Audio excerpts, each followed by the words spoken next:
watu wako DCI waje nyumbani, waje wachukue mwanangu ili wamlete Nairobi. Kama mkuu wa polisi naibu, kwa heshima ambayo ninaheshimu nayo katiba ya nchi hii yetu ya Kenya, pamoja na heshima ninayopatia watumishi wa serikali ambao wanatumikia nchi hii yetu, nilipeana kijana wangu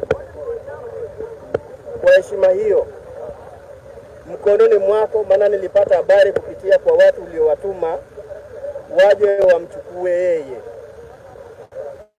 Baada ya kukabidhi huyu mtoto kwako, maana hawa ni watu uliowatuma tu,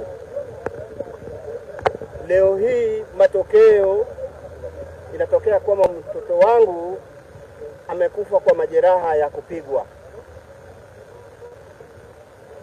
Nahitaji unieleze kwa nini ulimuua mtoto wangu. Kupitia kwa sheria ukaseme kwa nini ulimuua mtoto wangu. Alikukosea nini ambayo inagharimu kifo chake? Watu wanaongea kuhusu mambo ya ufisadi, hata ni wengi kabisa katika nchi hii yetu.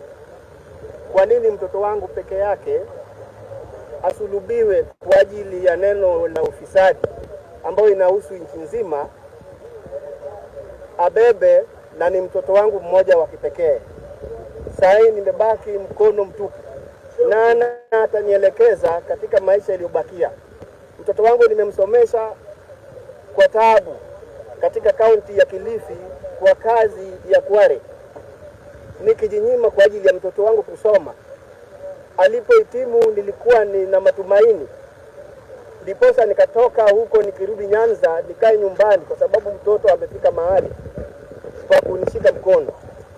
Sasa leo hii umenivunja mkono, umeniua. Kwa nini uniue? Unanidai nini? Amekuibia nini?